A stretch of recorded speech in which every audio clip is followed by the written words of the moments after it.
ಎಲ್ಲಾ ಹಾನಿಯಿಂದ ಕೂದಲನ್ನು ರಕ್ಷಿಸುತ್ತೆ. ಬರೀ Amrut noni reach root premium hair oil. ವಿರೋಧ ಪಕ್ಷ ಇದ್ದಾಗ ಮಾನ್ಯ ಸಿದ್ದರಾಮಯ್ಯನವರ ಆದಿಯಾಗಿ ಎಲ್ಲರೂ ಕೂಡ ಬಹಳ ಹಾರಾಟ ನಡೆಸ್ತಾ ಇದ್ರು. ಆದರೆ ಮತ್ತೊಂದು ಕಡೆ ಹಲವಾರು ಭರವಸೆಗಳನ್ನು ನೀಡಿ ಅಧಿಕಾರಕ್ಕೆ ಬಂದಿರತಕ್ಕಂಥ ಕಾಂಗ್ರೆಸ್ ಪಕ್ಷ ಈ ಒಂದು ಇವರ ನಿಜವಾದ ಬಣ್ಣ ಇವತ್ತು ಬಯಲಾಗಿದೆ. ಇವತ್ತು ರಾಜ್ಯದ ಆರ್ಥಿಕ ಪರಿಸ್ಥಿತಿ ಸಂಪೂರ್ಣ ಹದಗೆಟ್ಟಿದೆ. ಇವತ್ತು ಒಬ್ಬ ಅನುಭವಿ ಮುಖ್ಯಮಂತ್ರಿಗಳಿದ್ದಾರೆ, 15 ಬಜೆಟ್ ಅನ್ನು ಮಂಡನೆ ಮಾಡಿರ್ತಕ್ಕಂಥ ಮುಖ್ಯಮಂತ್ರಿಗಳಿದ್ದಾರೆ. ಇದರ ನಡುವೆಯೂ ಸಹ ತಮ್ಮ ಏನು ಬೇಜವಾಬ್ದಾರಿತನದಿಂದ ರಾಜ್ಯ ಸರ್ಕಾರ ನಡೆದುಕೊಳ್ತಾ ಇದೆ, ಇದು ಅಕ್ಷಮ್ಯ ಅಪರಾಧ. ಇಂಥ ಸಂದರ್ಭದಲ್ಲಿ ರೈತರು ಸಂಕಷ್ಟದಲ್ಲಿದ್ದಾರೆ.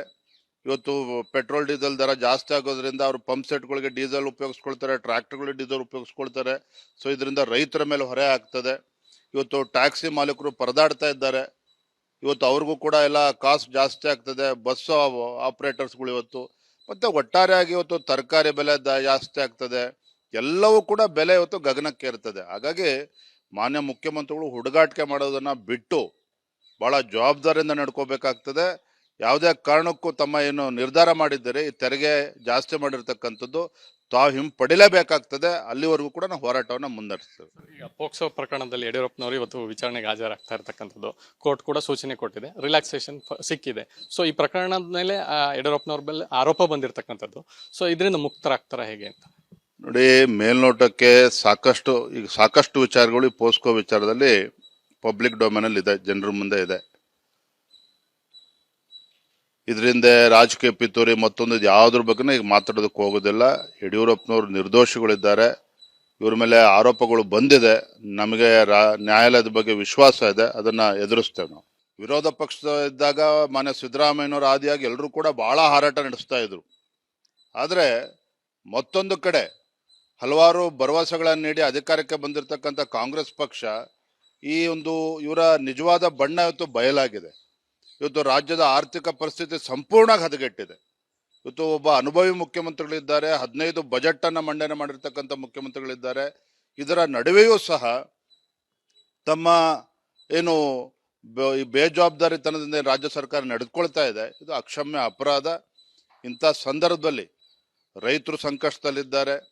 ಇವತ್ತು ಪೆಟ್ರೋಲ್ ಡೀಸೆಲ್ ದರ ಜಾಸ್ತಿ ಆಗೋದ್ರಿಂದ ಅವರು ಪಂಪ್ ಸೆಟ್ಗಳಿಗೆ ಡೀಸೆಲ್ ಉಪಯೋಗಿಸ್ಕೊಳ್ತಾರೆ, ಟ್ರ್ಯಾಕ್ಟರ್ಗಳಿಗೆ ಡೀಸೆಲ್ ಉಪಯೋಗಿಸ್ಕೊಳ್ತಾರೆ.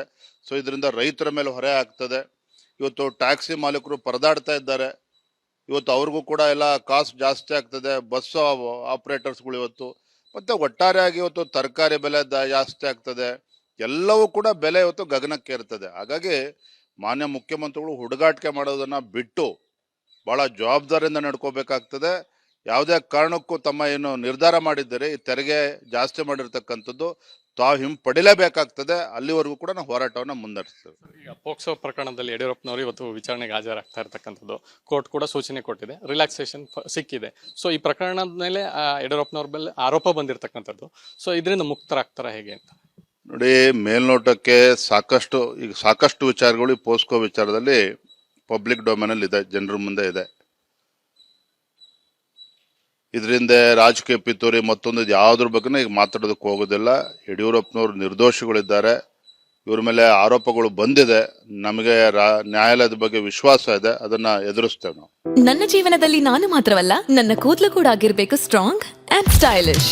ಬರೀ Amrut noni reach root premium hair oil ನೊಂದಿಗೆ. Reach root premium hair oil. ಅನುಕ್ಷಣದ ಸುದ್ದಿಗಳಿಗಾಗಿ Vistara news YouTube channel subscribe ಮಾಡಿ. ಹೊಸ ಸುದ್ದಿಗಳ ನೋಟಿಫಿಕೇಶನ್ಗಾಗಿ ಬೆಲ್ ಐಕಾನ್ ಕ್ಲಿಕ್ ಮಾಡಿ.